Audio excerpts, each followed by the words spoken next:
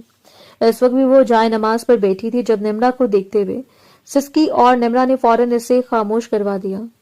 تم چپ چاپ یہیں رہو، نکاح کا تذکرہ دوبارہ مت کرنا، تمہیں میری قسم ہے۔ وہ نمرہ کی محبت سے واقف تھی، لیکن یہ حقیقت تھی کہ اس وقت بھی سفید رنگت کا میں سرخیاں شامل تھیں۔ بس خاموش ہو جاؤ، جو ہوگا دیکھا جائے گا۔ ہر گزرتا ہوا دن اس کے لیے وبال جان تھا۔ وہ گویا ایک کمرے میں قید تھی۔ نمرہ نے جانے سے انکار کر دیا، تایمی خود جا کر شاپنگ کیا کرتی، اور وہ جو بھی ضروری تھا وہ بنا رہی تھی۔ تنویر مطمئن تھا، ہو سکتا تھا کہ وہ یہ نکاح کبھی نہ کرتے، ساری زندگی اسے اسی اذیت اور بدکرداری کے داغ کے ساتھ جینے دیتے۔ لیکن اس کے نام منتقل زمین اور یہ گھر حاصل کرنے کے لیے یہ ضروری تھا، کیونکہ سکندر شاہ کی وصیت کے مطابق جب تک اس کا نکاح نہیں ہو جاتا تب تک وہ اپنی زمین جائیداد کسی کے نام منتقل نہیں کر سکتی۔ اس نے تو کمرے سے باہر نکلنا ہی چھوڑ دیا تھا، ایک بد دعا تک بھی وہ اس شخص کو نہیں دے پا رہی تھی جو اس کی زندگی برباد کر کے نہ جانے کن رنگینیوں میں گم تھا، کہ پھر پلٹ کر بھی اسے نہیں دیکھا۔ غصہ اگر ایک دن کے لیے ہوتا، 2 دن کے لیے، 1 ہفتے کے لیے، تو بھی قابل قبول تھا، لیکن یہ بے وفائی تھی، اور بے وفائی جب کسی پر مسلط ہوتی ہے تو اسے ٹکڑوں میں بکھیر دیتی ہے۔ ساری تیاریاں مکمل تھیں، اس بات کو 2 ہفتے گزر چکے تھے اور اس کے نکاح میں سے 2 دن باقی تھے۔ 2 دنوں کے بعد وہ تنویر کی زندگی میں شامل ہو جاتی، لیکن اذیت یہ تھی کہ وہ پہلے کسی کے نکاح میں تھی، کسی کے ساتھ ایک رات گزار چکی تھی، بغیر طلاق اور عدت کے یہ سب ممکن نہیں تھا، اور اس روز بھی اپنے بخار میں جلتے وجود کے ساتھ وہ گھٹنوں پر سر جمائے بیٹھی تھی۔ سی مایوسی تھی، دور تک اندھیرا، سیاہ نگلنے والا اندھیرا۔ جب نمرہ کمرے میں داخل ہوئی، چلو ہم دوائی لینے جا رہے ہیں، میں نے ابا سے اجازت لے لی ہے، اور وہ حیران رہ گئی۔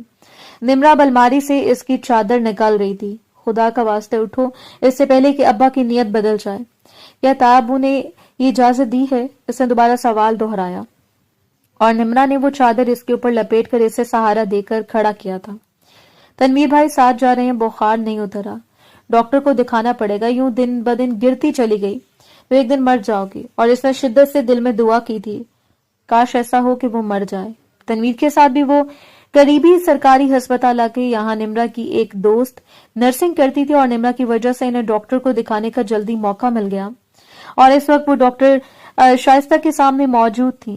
صد شکر اس کے کہ تنویر بابا باہر کھڑا تھا۔ ڈاکٹر نے کچھ ٹیسٹ کیے، اب تو 1-2 گھنٹے ہو چکے تھے، رپورٹس آ چکی تھیں، اور وہ بس سر گرائے اپنی انگلیوں کو مڑوڑ رہی تھی۔ ڈاکٹر صاحبہ 2-3 ہفتے ہو چکے ہیں، بخار نہیں اتر رہا، نمرہ منمناتے ہوئے کہہ رہی تھی، اور ڈاکٹر شائستہ نے باری باری ان دونوں کی جانب دیکھا۔ ان کو تقریباً 2 ہفتوں کی پریگننسی ہے، اور اس کے ساتھ ویکنس اور سٹریس بھی بہت زیادہ ہے، تو آپ لازمی طور پر ان کا بہت زیادہ خیال رکھیں۔ ڈاکٹر نے کیا کہا تھا؟ وہ مزید کیا کہہ رہی تھی؟ ان دونوں نے کچھ نہیں سنا، ان کا دماغ تو وہیں اٹک گیا تھا۔ کم ظرف انسان، اس سے بہتر تھا کہ مجھے گولی سے اڑا دیتے، مجھ پر کچھ چھڑکتے ہوئے مجھے دھوئیں کی نظر کر دیتے، تاکہ یہ وجود جل کر بھسم ہو جاتا، اور اسے سزا ملتی اس محبت کی جو اس کے لیے وبال جان تھی۔ ان 2 ہفتوں کے اندر اندر اس نے اتنی اذیتیں دیکھ لی تھی کہ اب رونا بھی بیکار تھا۔ وہ رو بھی نہیں پائی، بس نمرہ اس زندہ لاش کی طرح بیٹھی ہوئی لڑکی کو دیکھتی رہی۔ کوئی راستہ نہیں تھا، ہر طرف سے ہر دروازہ بند تھا، اور ایک نئی اذیت تھی، مجھے کہیں سے زہر لا دو نمرہ، خدا کا واسطہ۔ اس رات وہ ٹوٹتے ہوئے نمرہ کی گود میں بکھر گئی، اور اس کے بالوں میں انگلیاں چلاتے ہوئے وہ پرسوچ نظروں سے اس کا چہرہ دیکھتی رہی۔ کبھی کبھی ایسا ہوتا ہے، محبت ہمارے ارد گرد رہنے والوں کو اتنی شدت سے ڈستی ہے کہ ہم بے وجہ اس سے خوفزدہ ہو جاتے ہیں، اور اس کا حال دیکھنے کے بعد ممکن نہیں تھا کہ وہ لڑکی کبھی کسی کی محبت میں گرفتار ہوتی۔ اگر کوئی شخص زینیا سکندر شاہ جیسی پاک باز اور باکردار لڑکی کی زندگی نگل سکتا ہے تو نمرا حمید کس کھیت کی مولی تھی؟ میرے پاس ایک راستہ ہے اور تمہیں اب اس پر عمل کرنا ہوگا۔ اس کے بالوں میں انگلیاں چلاتے وہ اس کا چہرہ اپنی طرف کیے جا رہا تھا، مڑ گئی اور بے تحاشا سرخ آنکھوں سے زینیا نے نمرا کو دیکھا تھا۔ تم یہاں سے نکل جاؤ۔ وہ بے قرار ہو کر اٹھی، لیکن اس سے پہلے نمرا نے اس کے کندھے کو تھام لیا تھا۔ میں یہاں سب کو سنبھال لوں گی، تم نکل جاؤ، اس شخص کے پاس جاؤ، ہو سکتا ہے وہ اپنی اولاد کا سن کر نرم پڑ جائے۔ خدا کا واسطہ انکار مت کرنا، زینی اور کوئی راستہ نہیں ہے، اپنے ساتھ اس معصوم جان کی زندگی برباد مت کرو، یہ لوگ تمہیں جان سے مار دیں گے۔ لیکن تم، اسے نمرا کی فکر تھی، میں ان کی بیٹی ہوں، کم سے کم 10 دن غصہ کریں گے، میں منا لوں گی سب کو، لیکن تم نکل جاؤ۔ اور اس نے نمرا کو اپنے گلے سے لگا کر بے تحاشا اس کا ماتھا چوم ڈالا۔ میں تمہارا کون کون سا احسان اتاروں گی؟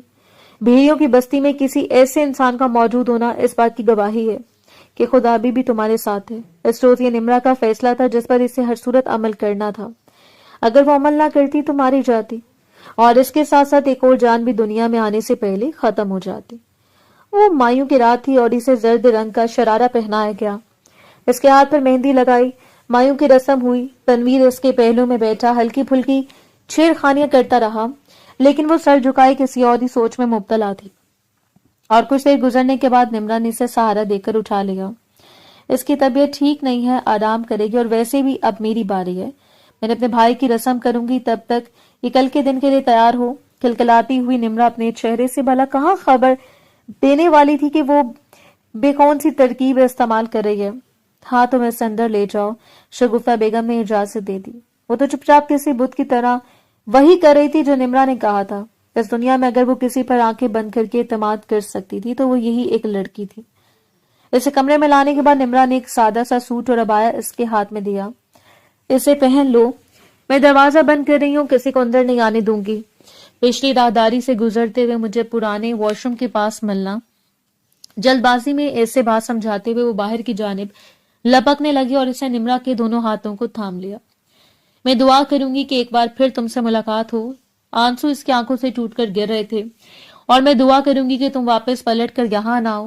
یہ بس بچھڑنا تھا اس عظیم لڑکی کو جس نے وفا اور دوستی کی ہر حد کو عبور کر لیا تھا۔ اس سے بچھڑنے کا وقت تھا، اس کے تمام احسانات اپنے کندھوں پر لاد کر یہاں سے نکلنا تھا۔ اس نے عبایا پہن لیا، نہایت احتیاط کے ساتھ کھڑکی سے پھلانگتے ہوئے وہ پچھلی دیوار سے گزرتے نمرا کی بتائی ہوئی جگہ پر جا رہی تھی۔ بس دل دھڑک رہا تھا، قدم لڑکھڑا رہے تھے۔ اس وقت وہ رومان شاہ کی بیوی نہیں، اس ننھی سی جان کی ماں تھی۔ بیٹی ہونے کا حق تو ماں باپ کی آنکھیں مونتے ختم ہو گیا، اور بیوی کا حق شاید اس وقت جب اسے چھوڑ کر اپنے لیے دوسرا راستہ منتخب کر گیا۔ اس وقت ایک ہی رشتہ تھا اس کے پاس، اور وہ کسی کی ماں تھی، دنیا کا مضبوط ترین رشتہ۔ نمرا پہلے اس کی منتظر تھی، اس کا ہاتھ کھینچتے ہوئے وہ دروازے تک لے آئی اور دروازہ کھول دیا۔ وہ پچھلی گلی کا زنگدار دروازہ تھا جو ایک عرصے سے بند تھا، عجیب سی آواز کے ساتھ کھلا اور نمرا نے اسے باہر دھکیل دیا۔ فی امان اللہ۔ وہ پلٹ کر ایک بار نمرا کو دیکھ بھی نہیں پائے، بس وہ بھاگتی جا رہی تھی اس راستے سے باہر۔ یہاں سے وہ کہاں جاتی یہ اس سے معلوم نہیں تھا، بس سب کچھ خدا کے سپرد تھا۔ وہ اندھا دھند بھاگتی چلی گئی، پھولی ہوئی سانسیں، بہتے ہوئے آنسو، بخار میں مبتلا جسم، اور اس راستے پر آ کر وہ رکی جہاں یونیورسٹی کی بس ان دونوں کو لینے کے لیے آئی تھی، اور یہاں سے شہر کا راستہ شروع ہو جاتا۔ اس نے پلٹ کر وہ حدود دیکھی جہاں بہت کچھ کھویا بھی تھا اور بہت کچھ پایا بھی تھا، بہت کچھ ایسا جو شاید وہ کبھی نہیں بھول سکتی تھی۔ اچانک دور سے آنے والے رکشے کی آواز پر وہ گردن موڑ کر دیکھنے لگی۔ خود کو باہر میں یوں کور کر رکھا تھا کہ کوئی اسے آسانی سے پہچان نہیں پاتا۔ رکشہ اب اس کی جانب آ رہا تھا، اس نے نمرا کا عبایا پہن رکھا تھا۔ قریب آ کر رکشے والے نے رکشہ روک دیا۔ وہ ابھی تک چند قدموں کے فاصلے پر کھڑی رہی جب گاؤں کے رحمان چچا نے اسے خود مخاطب نہیں کیا تھا۔ بیٹا آ جاؤ، ٹائم بہت زیادہ ہو چکا ہے۔ اور حیران ہوتی وہ قدم بڑھا کر رکشے میں بیٹھ گئی۔ خوف اس قدر مسلط تھا کہ وہ پوچھ ہی نہیں پائے کہ وہ یہاں کیسے یا کچھ بھی، بس وہ ایک انجانے راستے پر جا رہے تھے اور وہ خاموشی سے درود شریف کا ورد کر رہی تھی۔ میں تو بزرگ آدمی ہو چکا ہوں، اتنی رات کو نہیں جاتا، لیکن نمرا بیٹی اس وقت میرے گھر آئی اور مجھے بتایا کہ ان کی کسی دوست کو ارجنٹ شہر چھوڑنا ہے۔ آپ میری بیٹیوں کی طرح اتنی منت کر رہی تھی تو تمہارے چچا کو نکلنا پڑا، اور اس نے روتے ہوئے چہرہ ہاتھوں پر گرا لیا۔ خدا تمہارے نصیب میں کبھی رومان شاہ جیسا شخص نہ لکھے میری جان۔ میں نے اگر زندگی میں لاکھ بڑے چہرے دیکھے ہیں تو تمہارا چہرہ ان سب کی غلاظت کو دھو سکتا ہے۔